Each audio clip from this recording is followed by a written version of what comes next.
Oh boy, time for the haters to come. Greetings gamers and welcome back to Top 10 Gaming. I'm your host Connor Monroe, and when you clap, you high-five yourself for something that someone else did. But what about my booty cheeks? Now I'm gonna start off this video by saying outright this video is not sponsored. The conclusion of this video will be based on the rounds and the rounds alone, not due to any sponsorship, and I legally have to disclose that so you can know I'm being honest. I will admit that I do have a bias towards one of these consoles, but I will not reveal that because if I do, you'll berate me in the comments no matter what I pick. If I pick the one I like, you'll say it's just because I like it. If I pick the other one, it's because I don't like it, you know. If you're not familiar with Versus, it's a series we used to do here on the channel where we have a series of 3 rounds pitting 2 things against each other. The most recent was Sonic vs. Tracer 1 year ago. And today we're going back to that wonderful formula with today's video, the Xbox Series X versus the PS5. Let me know down below whether you prefer Xbox or PlayStation, and roll the intro.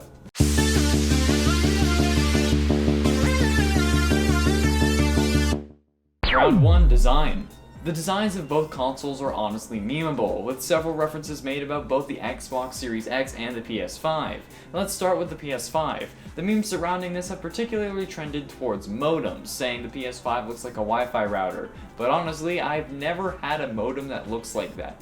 Ever. But looking at it unbiasedly, it does look kinda nice. While it does kinda look like a book that got wet and never fully dried, and the controller looks like someone is ready for a good time, I still have to say it has visual appeal. There is a contrast with the colors, and the actual design is more than just the last one, where the PS4 was literally just a parallelogram. Okay, but how about the Series X? Well, the memes have attributed its appearance to fridges, or at one point a certain set of buildings that needed to be digitally removed from the Sam Raimi Spider-Man movie. Thanks, Liam, the first movie. However, ignoring those memes, honestly, the modem I had in my college dorm looks exactly like the Xbox Series X. Just an inverted color scheme. So I mean, while some of you think the PS5 has a modem-like appearance, I know that the Series X does. But even unbiasedly, the Series X doesn't have much going on. I'm a visual person, so round 1 is going to go to PS5. Round 2, Exclusives. Now, this is one argument I see fairly often, the matter of exclusive titles. Games that only appear on one console and not the other. Some classic examples of this include things like the Halo series, Gears of War, and Forza for Xbox, and Uncharted, Ratchet & Clank, and The Last of Us for PlayStation. However, I've heard multiple people say that anything after Halo 3 is trash.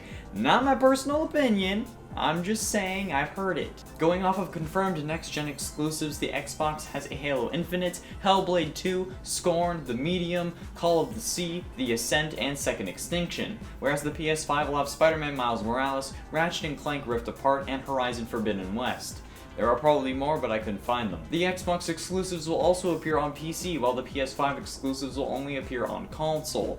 However, the term exclusives is going to have to be stretched slightly to remind you of a feature exclusive to one of the consoles, that being Xbox and its backwards compatibility. Backwards compatibility is something that has been with the console for several generations, allowing you to play older console games on the new one using the disc, or using the disc as proof of purchase to get a free digital download. This does not happen with the PlayStation, meaning that if you would like to play GTA 5 on the PS5, you'll need to buy a new copy. So in this round, thanks to the longer list of exclusives and the backwards compatibility of the console, the winner will be Xbox. 100% deservingly. It could do that just based on the backwards compatibility alone. Round 3, Hardware. Now, the hardware is going to be difficult to deal with. The Xbox does have an edge with all the categories, but what does that mean? Well, let's look at the two side by side. Both consoles will run 4K displays with an Ultra HD Blu-ray drive. I'm correcting myself from the Series X rumors video where I said I couldn't find anything about 4K and the Xbox, since now I have. Each will have 16 gigs of GDDR6 of RAM, they will both support USB 3, and they both promise attempts at 8K in the future. But when it comes to the categories of CPU, GPU, and storage, the Xbox comes out on top, but by how much? Honestly, with the CPU, it's honestly almost nothing, with the Xbox only having 0.6 GHz more than the PS5. The Series X also features 2 extra teraflops for graphics, but this will probably only be noticeable with exclusive titles, since any game made for both systems will probably be tailored to the lowest common denominator, so the devs won't have to put in any extra effort. And even the CPU speed is difficult to calculate without seeing the consoles working side by side. Yes, the Series X has 52 CUs running at 1.825 GHz, and the PS5 only has 32, but those 32 are running at 2.23 GHz.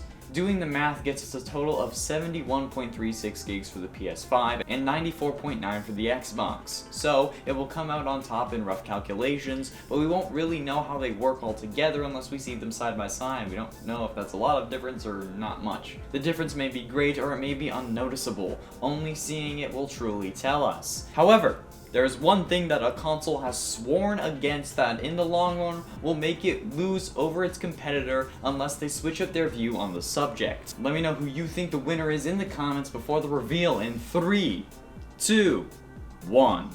Ultimately, the winner is going to have to be the PS5, with its ability to use virtual reality. I stand by my stance as to the fact that VR is the future of gaming and entertainment, and even in times like this where it is recommended or still required for us to stay home, you can still interact with people in a more organic way with virtual reality. Microsoft has said that they have no plans for adding VR compatibility to the Xbox now or in the future, and unless they end up joining the movement, they will get left behind in favor of their computers, which do allow for VR with the purchase of an Oculus Rift or HTC Vive or Valve Index.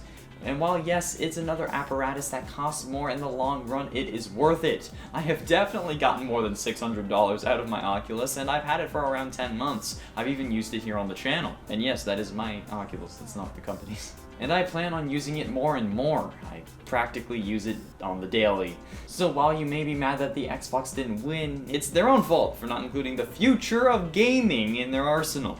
And while the PC wasn't a competitor, if it was, it would have blown these two out of the water. Eh, you know it would. Yes, they're more expensive, but get a good one and take care of it, and you won't need to upgrade when the next one comes out. Plus, games on the PC don't stop getting updated in favor of the versions on the newer one because, well, it's all the same operating software that just updates. I had to upgrade my console to play the newer versions of GTA Online, whereas the PC version kept updating and wasn't halted in favor of a newer version. Plus, you can carry your games with you from PC to PC, resulting in the ultimate backwards compatibility. And there's also VR on the computer with a wider range of options for such. I obviously prefer PC over console, especially when it's easier to record and stream with the PC, with programs like Streamlabs and XSplit, and gaming and talking about gaming is literally my job, which is actually crazy to think about. It's just clicking. But since Microsoft also makes computers and Sony doesn't, at least to my knowledge, if you want to go with that, you can think that the overall winner chicken dinner is going to be Microsoft as a company. There we have it, friends, my official conclusion to the Xbox Series X versus the PlayStation 5. Let me know how you feel about my ruling in the comments, and be nice about it. There's no point in fighting it, it's not like I can change the ending. The video is already recorded and edited and released. No takebacks here. I know the Xbox fans are disappointed, but I guess we just need to hop on the VR train before we get left at Connection Station. See what I did there? Because connect. How about while you yell at me in the comments, I read out some less aggressive comments from previous videos. Brooklyn Moy said, "Connor, you the best, man. Thank you, that makes my day." I'll have to come back to this comment after I read the ones from this video. Maru's Arcade said, "Finally, a good damn video." I like to think of this comment as like that Gordon Ramsay meme where he's like, "Finally, some good food." But also, what do you mean? All of our videos are good. Please don't go back to my earlier ones. That one comic dude Roblox said, "Half of these are just Roblox games. Why not just actually do real games on Steam?" Because it was the worst SCP games. And most of the SCP games on Steam are good. But those Roblox ones? Oh man. Did you actually see them? Like, did you watch that part of the video? They were absolutely atrocious. I don't care if it's not a full-fledged game, they sucked. I think you're just mad because you have Roblox in your name. That's all the time we have for today's video. Thanks for sticking around until the end. If you did, comment hashtag PC Master Race. I'm so ready for the Xbox stands to come for me, and the PlayStation stands to come for me saying it's better than PC. It's not, guys. If you enjoyed this video, be sure you hit like and subscribe for daily gaming content and ring that bell to join the clan and level up. Thank you all so much for watching. I have been and shall remain Connor Monroe, and I'll see you in another video. Each will have 16 gigs of oh my god. Each will have 16 gigs of GDD. I'm so mad people didn't get to see me singing Squirrels in My Pants.